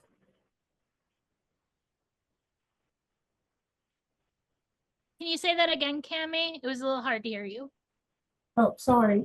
I feel like the moon is suggesting that it's kind of like a risky endeavor, like it's a very changeable situation. Like it can fluctuate easily, like there's a lot of delusions there. You really gotta potentially there. Like you really have to like look at it. Okay. Anyone else? Yep, I'd like to try. So similarly to Cami, I thought that the opportunity, it's either our querent is changeable, her passions wax and wane, or the business opportunity is very changeable and it's very risky. It waxes and wanes. So it there's a lot of risk in the choice, and the risk may influence the Empress here. Okay. Very well. Philip also says in the chat, not just the moon, but it looks like she's on an island. And Christina says she's gone crazy, which is actually a funny thing because there is another word for crazy, which is lunacy, which comes from Luna and lunar. So there is a lunatic side to this querent that impairs her judgment. So I agree with all the answers that were given here. It does affect how she makes decisions, and so it is in poor judgment with the moon affecting when the question is it a wise choice to go to Cape Verde and start their own business? Philip also says, I got the sense there's something she's not seeing and considering. Yes, because the moon, not only does it wax and wane, but also does not have light of its own and doesn't show everything, does not have everything at front. And also the moon lies. Because the moon, I also say that the moon lies because the moon shines, but its own light, in terms of astronomy, does not have any light of its own. Okay. Okay, Stephen also says the moon, reference unknown paths, referencing the idea of stepping out. The empress means to allow things to blossom. They see an awakening if they proceed, but not made the time that they are expecting. Avril also says that Jason Miller speaks about the moon as an agent of timing and that this is not the right time to make this choice. Okay, also valid. So not a wise choice for this person to make at this moment. All right, let's go. Halo. It is not a choice made from wisdom. It is a choice made from emotion, subconscious desires. The results weren't asked about, though. Yes, they were not asked about, though. The querent only asked if it was wise to basically do I sell all my cars in my house and I move to Cape Verde and I start my own business. If I were reading this, I would be like, my girl's moonstruck, she's crazy, right? And like, were she to do it, like, she gonna get a wake up call. That is 4. Yeah. If I were reading those cards. Okay. So last but not least, never forget the question. And this, I kind of inverted it because the querent was going on and on and on and on. And sometimes I will do this, and this is kind of naughty, but I will do it. It's in my own set of Marco ethics, which is if I see that the querent isn't getting there, I will sometimes ask something in my own head and see something instead. So this is about a querent, a man in his 40s, lives with his mother. I'm not shaming anyone. The economy is terrible. The price of housing here in Portugal is horrible. But his girlfriend asked him recently to move in. He is reticent. But my question, because he was talking to me and anything, it wasn't make sense. Like, I'm madly in love with this person, blah, blah, blah. And so I asked the cards, does he love her? So again, no textbook meanings. And thinking of my question, yes or no? Does he love her?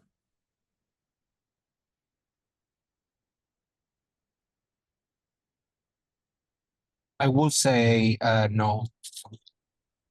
Yeah, no.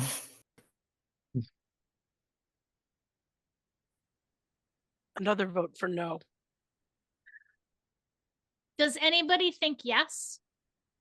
We'd like to hear your reasoning.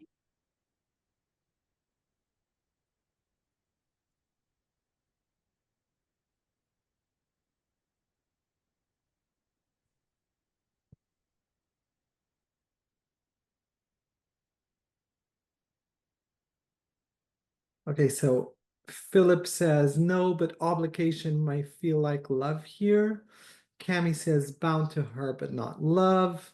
Halo says no, he feels like he can't stay where he lives, feels committed, trapped in the relationship, but it is an obligation, not love. Interesting.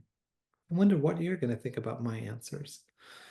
And of course, it's not by happenstance that I gave you this context about what's going around in this man's life. Yeah. Also, let's be clear, like, we picked out examples where maybe it was clear, right? Like, the examples we're showing you are not a random selection of questions. They are real questions, but they're questions we picked, or really these ones Marco picked, I assume, specifically to show off like specific things about readings. Yes, because here, okay, so here, the first one, so I'm talking about a mother's house, and the first card that I get is the tower. Okay. So I said no, he does not love her, but it's a means to escape a situation where he's chained to his mother, and not a very nice mother indeed, because his mother shows up as justice in the last position. But he does not love this woman at all. And this, okay, so this as a context, he was basically teary-eyed during the whole session with me talking. And for gesture, I have a very dark sense of humor, but I'm not making fun of someone in pain. But at one point, I did ask him, why is someone who's madly in love with someone who wants him to come to live with him so sad? And he could not answer my question back. And that is when I kind of like, because it was done on Zoom, I answered this question. Does he really love this woman? Did I tell him? No, because he didn't ask the question. And I don't want to force anything on my querent. So the question about what is it a wise decision to move to Cape Verde. No, it is a foolish dream of yours for which you will pay dearly and lose all. Lose all because these people are naked, they will be judged, and they will get, like what Sara says, a really bad wake-up call. The Empress will be stripped down of everything she owns and end up in a very, very bad situation at the end. Of course, it means also there's a lot more background about this Quarren and the choices that they made in the past, so on and so forth. But what I wanted specifically was because I thought it was very interesting that the moon and this person showed some signs of emotion instability. The moon actually influencing her instead of her showing up. So there was this sort of like lunacy affecting her best choices and the best things that she could do. And I also found interesting that she is then stripped bare naked with a group of people, so she might end up completely penniless in a foreign country, probably in some sort of an institution asking for help, or probably maybe begging or living off the streets or homeless or something like that. So it was a very, very redoundant no. As for the question about the lease, I said, unfortunately, your hands are tied as per the lease. You have to go with the flow if you want to stay there. Because what this, and I did not say this in the context, what the owner of the house always does is that he does this orally. So he does this threat orally and then never states the threat in written form. So legally, she cannot do anything to improve. So she either moves out, but if she wants to say, she has to go with the flow. She has to pay the right to the amount to increase. Why did I not suggest haggle, although it was a very good interpretation? Because this man has done this 2 years before. She tried to haggle and it was a no, and he kept doing the same thing. So basically it was probability. And the fact that she shows up with her hands tied and in the world, in the Marseille, with the mandorla around, although sometimes we see the world as, the ultimate perfection and the ultimate, achievement of sort of like being a messianic being where we achieve everything. This person is also very, very secluded and trapped inside something which they cannot escape. And so they are stuck where they are. They have nowhere to go. They can't afford rent where they live because it's, even though with this increase, it's even higher in other places. And Temperance is a very slow card, and it shows patience, and it shows that she has to think it over, and either thinking of actually either owning a house or buying a house or doing something myself. So I hope you like this exercise. I certainly like putting it up for you. Sometimes I will read with majors only because I read in very much a French style when it's very quick and dirty, like when Sara was saying, like if I'm at an event reading back and forth, I just like reading with all majors, so I'm not at least, completely conditioned by that idea that majors are major events in our lives, because when I read it playing cards, I have no majors. And I see major events in lives of people when I read just with a regular deck of cards. Okay, thank you, Sara. Sorry to thank you. Push the No, you're good. All right. So now I'm going to set a little exercise for us, and it's actually going to go the opposite way, right? So I would like you to take a deck. This is designed to be done with Smith Rider Waite, but if what you've got is Marseille, you can do it with that too, right? I want you to take out the majors and look at them, right? Like just look at the pictures on them. And I want you to pretend you're the deck. So I'm going to give you the question and the answer, and I want you to try and communicate that answer with the tarot card, right? So the question that Quarren comes and asks, described a situation at work and like a promotion they're up for, and their question is, will I get the promotion? And the answer is they are going to get a promotion, but it'll only be like a title promotion. They're not actually going to get a raise. They're not going to get any more money. So somehow take however many cards you want, right? And arrange them however you want, right? And try and convey that message. And I'm going to give you guys some time to do this. I'm going to give you 3 minutes to do this. That timer is not there to make you nervous. It's there to remind you that you actually, like 3 minutes is longer than you think. I will 100% cold call if people don't volunteer. I can hop in. Yeah. So it's yes promotion, but not the raise, right? Okay. Make sure I understood the exercise. Correct. What I saw in my head was 3 of Cups, 4 of Swords, and the 4 of Cups. I think. Okay. Excellent. You were supposed to do it with Major Arcana, though. Oh shit! I did it wrong. No, that's okay. That's okay. It's because so the reason is just because some people in the course, like some people in the course don't know the cards so well. Well, so, but your answer's good. So go ahead and explain but your answer's still good. So just go ahead and explain your answer for people who don't know those cards. I was real confused up until like the last 30 seconds because it wasn't coming out of my brain. But also having more cards makes it a harder question. When there were only 22 cards, it's easier. I saw Celebration. Okay. Disappointment and like Stasis. Those were the 3. So I'm not sure if 4 of Swords or 4 of Cups would be first, but like those 2 would be after the 3 of Cups. Love it. Excellent. That's what I got. For a question, because there's no look, it's possible somebody's going to say something and be like, no, that's nonsense. Why would you say that? I won't. I'll be nice about it. But like the different people are going to give very different answers for this, right? There's not also I did the exercise wrong. So also you did the exercise. Anybody else want to try? Yes, I would love to. However, I do have to say that same. I did mix majors and minor arcana. It's okay.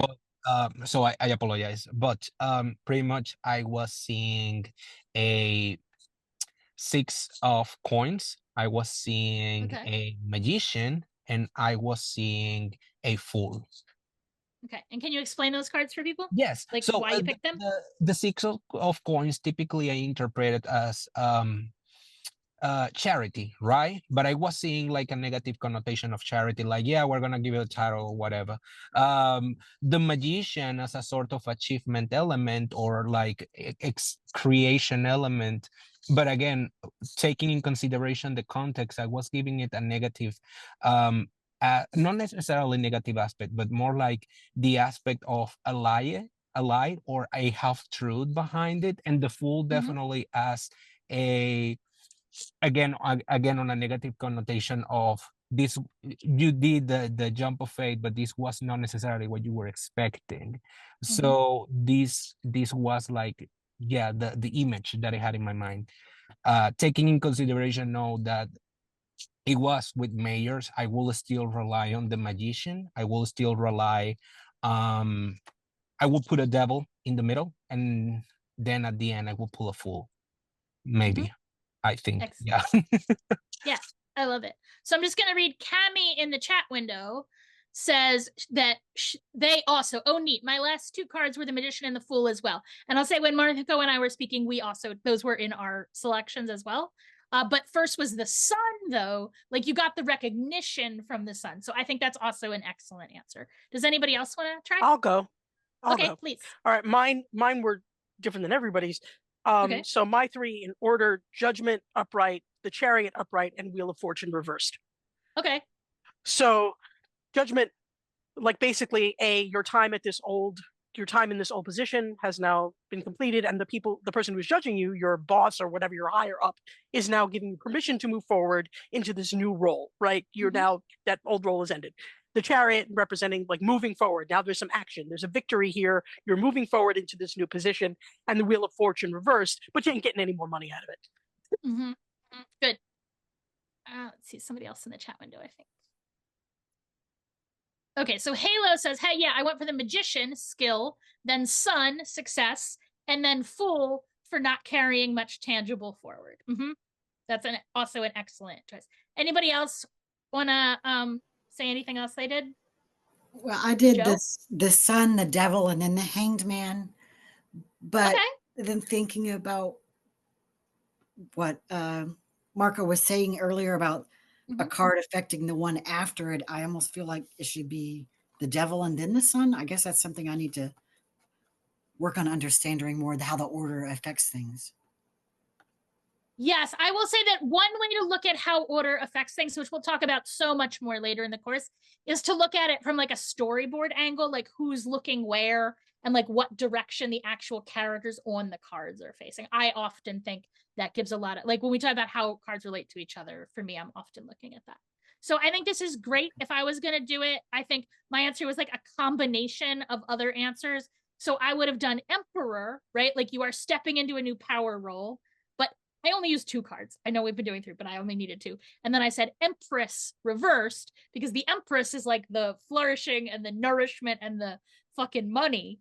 And that one's upside down. But honestly, after I heard of Real be like Wheel of Fortune upside down, I maybe would change my answer to that. That's even better, perhaps. Right? And you don't have to read with reversals, right? So like some people read and used a card that sort of indicated no, like say the Fool. And then others of us picked a card that would mean a raise and just turned it upside down, and both very legitimate options. Anybody have anything else they want to say about this exercise before we move on? See if there's we have one in the chat. Yeah. Casey Excellent. says, I choose Wheel of Fortune, the devil, and the hanged man.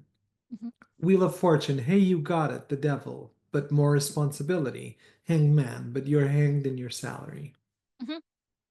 Yeah, and again, that's one of the reasons I really like this exercise. And I think it's, you can do this, like you can just make up your own questions and answers, right? And the more specific your answer is, like the harder this exercise becomes, right? Like the answer could have been, you're going to get the promotion, but not a raise, but actually your company's going to go under in 3 months. And this promotion is bad for you. Like the more details you put into your answer, the like more challenging this exercise becomes. And I think it's really good.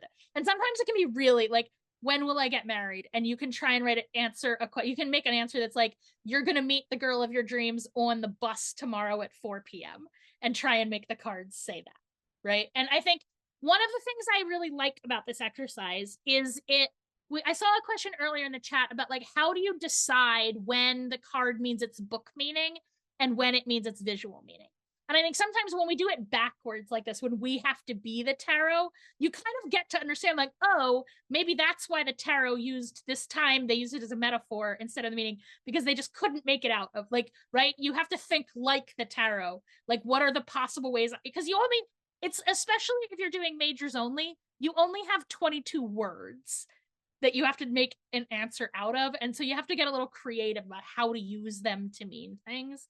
And I think that going backwards like this, I think can really help you. Then in readings, you kind of get the idea about like, oh, well, I understand because this one time in practice, I used the card to mean that. And so you can recognize it when they do it. Did you have anything you wanted to say, Marco? About that? Excellent. Okay, so we are almost at the end of class. I got stuck. Okay, and here is a Marco exercise. So this is also based in a real life reading. If you don't have Marseille cards, you don't need them. A querent came to me. She called me on the phone. She said, oh, can I have a quick reading? I met this guy 3 months ago. We're doing great. He's going to move to Lisbon. He wants to move in with me. I just wanted to know. I want to know your input. How did it go? And this is what I got. The moon, the sun, and death. However, my exercise here for you is going to be tricky. I want you to give me 2 ratings, the most positive that you can think of and the most negative reading that you can think of. One of the objectives in this class is to make you the best diviner that you can be, is to make your lexicon of knowledge so vast and so wide that you completely ignore the meanings. The wisdom is inside of you and it will come by looking at the cards. You don't have to memorize anything. To this day, and I read several systems, I never memorized any meanings or card combinations. I did have to learn spreads or something or countings when I'm doing things. But what I want is two readings. So one is super, super unicorns, fluffy bunnies, rainbows, and everything, sugar on top. And the other one is the most horrendous thing that can happen. And then, just because I'm sure you want to know what happened, I'm going to tell you my answer, their reaction, and what actually happened. All right. All right. So we have two here in the chat.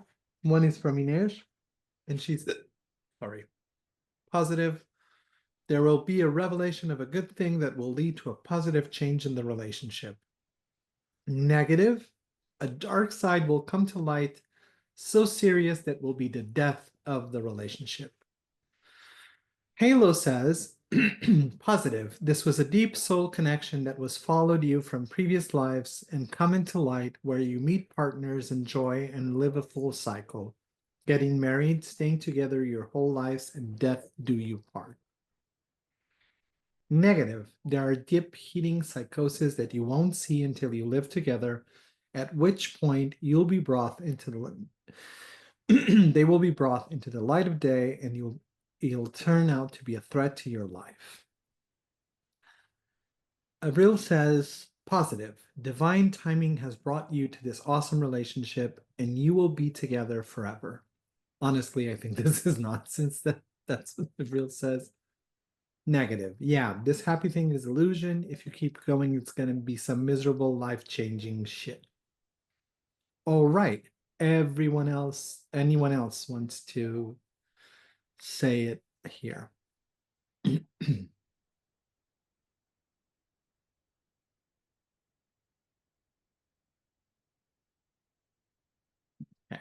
There's one other in the chat. Kristen there's one says, you want to take it? No, go ahead. So Kristen says, positive, this is an impulsive move that will bring you great joy and help you make room for new growth together. Negative, this is a crazy idea that will give you a brief period of joy before you end up needing to break a toxic cycle. I can also share my okay. So for example, on the positive aspect, with the moon, right? You both are having these very intense waxing let's say cycle or maybe season. You both are growing to learn about each other. With the sun, it's going to be a successful relationship, and as many others have shared, like the death card represents, they are going to stay together until the end of your lives ish. On the most negative aspect, the way that I read this is there are hidden intentions or elements, secret elements in that they're going to come up in the relationship. It's going to be overwhelming. It's going to be quite intense, and the relationship will not go well. I will even say, yeah, well, no, I'm going to leave it there because it's about how the relationship is going to go. So yeah, it's going to be ugly, toxic, and it will not end well on the most negative aspect. Yes. Okay. So can I try? Because what I would have said is very different than what anybody was said. Like my positive, because my positive and my negative actually are the same situation that I'm telling. So in the first one, like it starts off as a one night stand. Like it's the moon. It's just like people doing some crazy shit by night. But it turns out that actually this relationship does survive in the light of day for a while, and then it ends. And that can be a very positive thing, right? Like I can't speak for other people, but my goal in every relationship is not to die next to that person. Like this is a brief but fun, starts off as a one night stand, turns into something real, but still a relatively short-term fling, right? And then my negative reading is the same situation, but approaching it differently, right? That like this started off in like a kind of illusory, almost a little like shady place, right? Full of a lot of emotion. Everybody's like all up in their feelings. And then some, like, you know, things do get exposed in the light of day, right? Like it does last into the light of day, but then no, definitely done, right? But to me, the positive or negativeness didn't change the situation. Like the cards say what they say about what happens, but that thing happening, I interpreted as either positive. I'm just saying that as like a student, right? I don't mean that. I know I said it in teacher voice, but that was just what I thought as a student. We have 2 more readings in the chat. One is from good. Kristen. This is an impulsive move that will bring you great joy and help you make room for new growth together. Negative, this is a crazy idea that will give you a brief period of joy before you end up needing to break a toxic cycle. Casey says, you'll experience the highs and lows that will lead to change. Positive, you'll see the highs and lows that brings the best in each other that will bring change to yourself and the relationship. Negative, you'll see the dark sides of each other that will illuminate what you actually want in the relationship and will change how you need to change in relationships. So here, there's no right or wrong. I put these sequences of cards because interpreting death in a relationship card is very, very hard. So it was kind of a curveball. But I really loved when people did the whole till death do you part. But my answer was, I said, how weird. Here today, gone tomorrow. And the person reacted very negatively. They started yelling at me on the phone, like, oh, how dare you? What do you mean by that? And I said, I don't think he's going to die, but I think he's going to just disappear very fast and very quickly out of your life. And the person kept yelling at me and it's like, oh, you don't understand anything and we really get along, and then hung up on me. 2 days later, she calls me back and she says she's really sorry. She's sobbing. And she says, you're not going to believe this. He got a job offer to go to Dubai and he took it. And he basically he ghosted her and he went away. So basically here, what I saw, and when I said here today, gone tomorrow, is at the time in that zone that I was in that diviner zone that I was in, what I saw was literally the sequence of time. From one day to another, things will end abruptly. And sometimes cards are so literal that it makes you think that like you're stupid. And I was holding the phone in my hand. I was like how, I could, be a little bit more poetic, but I don't have anything else to say. And I even said, because she also asked mid-strand, like, oh, why are you saying this? Well, and I said, well, it ends at the death card. What you want me to say? I don't have anything good to say. And then they said, oh, but is he going to die? And I said, no, I don't think he's going to die. I just think he's going to disappear, which he did. But I do congratulate everyone who did the exercise. I commend you on your on your imagination on turning that death card into a positive spin. Saying that when people said like till death do us part, I was like, oh, that's smart. I was like, yeah, I didn't think of that. You can tell my relationship shtick from my readings. Like I felt at the end of my readings was like, oh, this is why I'm single. Like even my good one is like, no, get out quick. I'm gonna call you an Uber. No, that would be the chariot because I'm the one there. that died him. Exactly. That would be if the chariot was there. Right. But so thank you so much. Thank you for taking part of the exercise. Awesome. Yeah. Great job, everybody. Okay. So any questions really about anything? Like this is the end of class, basically, at this point. So anybody have any questions about anything? Well, I'm trying to wrap that was a great exercise, but like looking at the same cards coming up with a positive or a negative, is that something I wouldn't know what to do with that now. I'm kind of, my my little brain is having some trouble understanding. So let me take that one, even though it was Marco's exercise, and then I'm going to pass over to him. So these last things, when we label something an exercise, like it is specifically intended as like an exercise in reading. So in a real situation with a real person, like you wouldn't necessarily construct this good reading and this bad reading. And also like there'd be a person there. You're like, in addition to reading the cards, you're also always reading the person, right? So if the person had been there, we would all have way more information than we have just with the cards.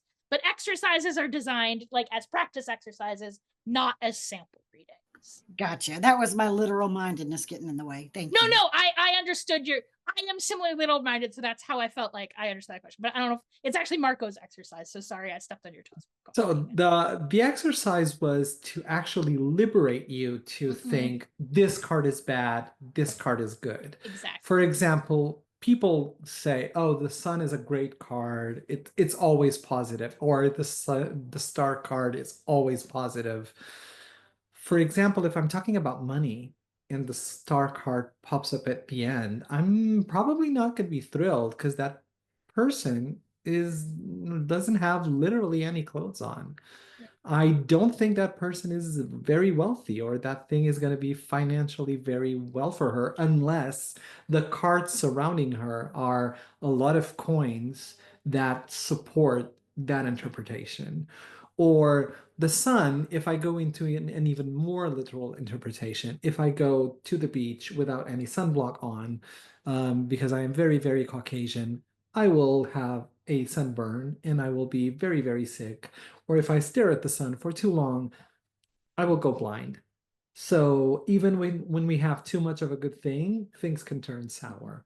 And sometimes the end of a toxic relationship is a good thing, or the end of a shitty job is a good thing, or sometimes moving to another place or moving to another country or the end of some sort of cycle is a good thing. Or the tower, which usually is very abrupt and very fast and not gentle, sometimes can turn out that you can start over and give you the courage that you wouldn't have otherwise to do it. Is it going to be, will you feel nice when it happens? No, probably not. But will it be better for you in the long run?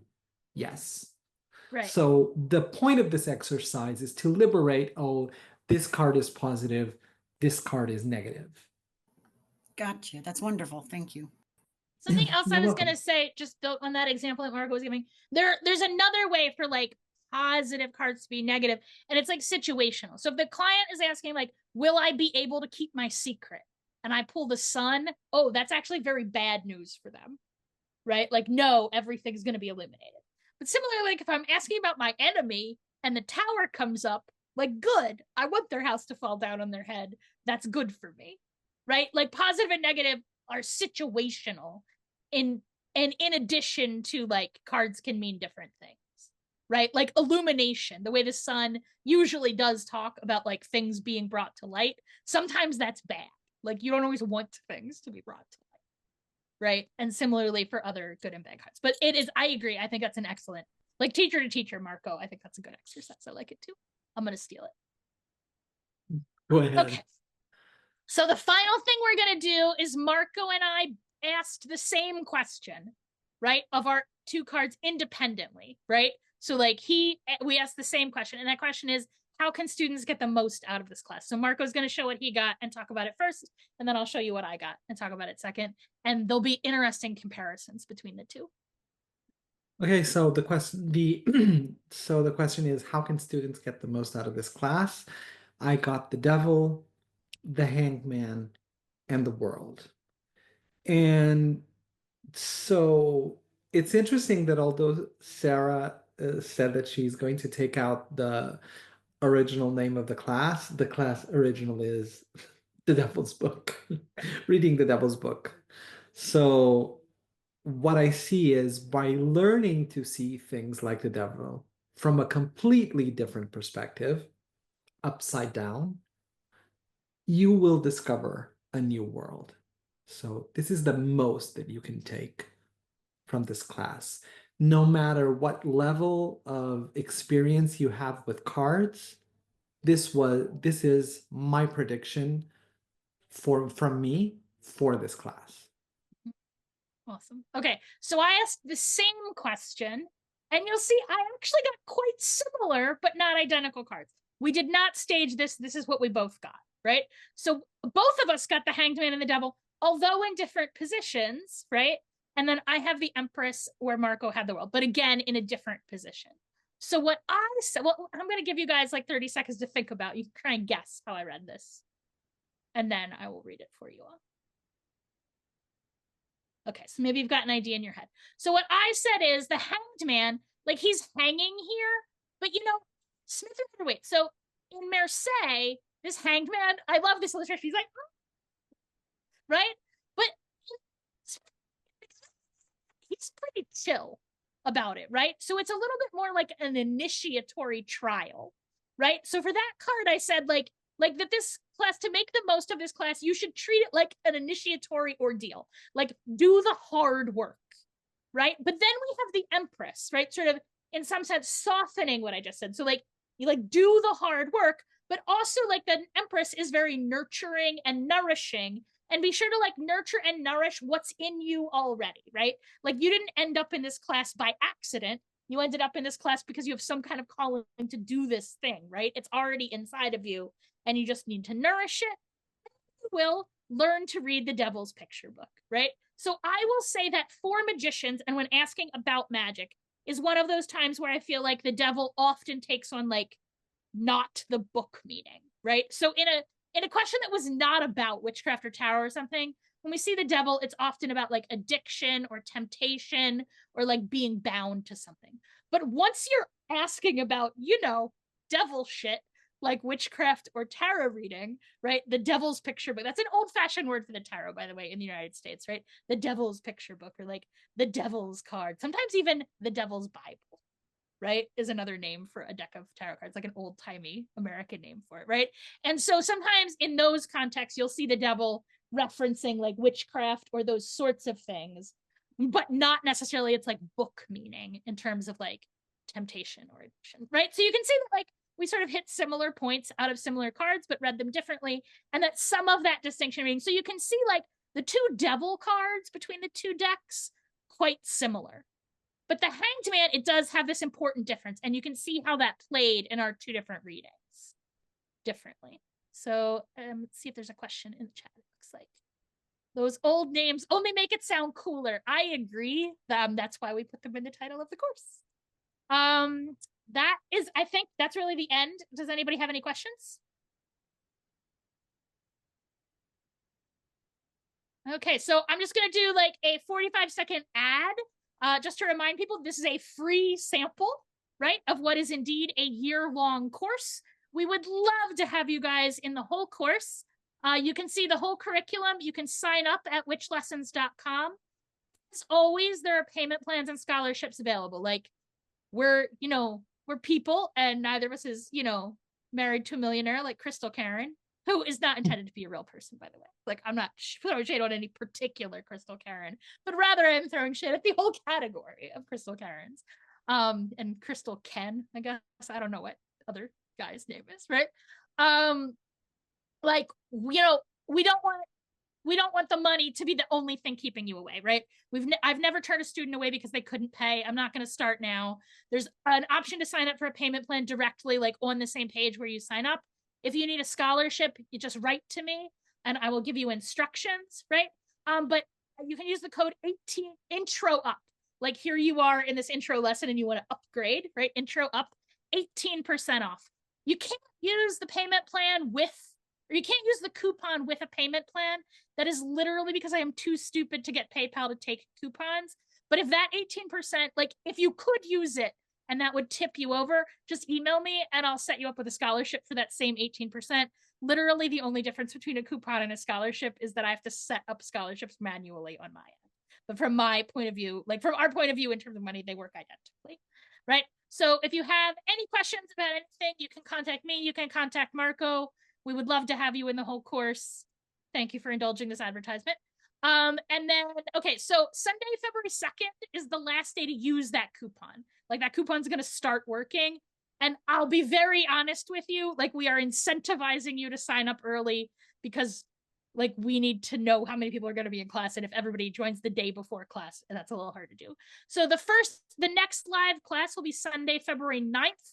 I will be teaching elements, suits, and court cards in the Smith Rider Waite deck. Then Sunday the 16th, Marco will be teaching that same topic with the Marseilles from his point of view.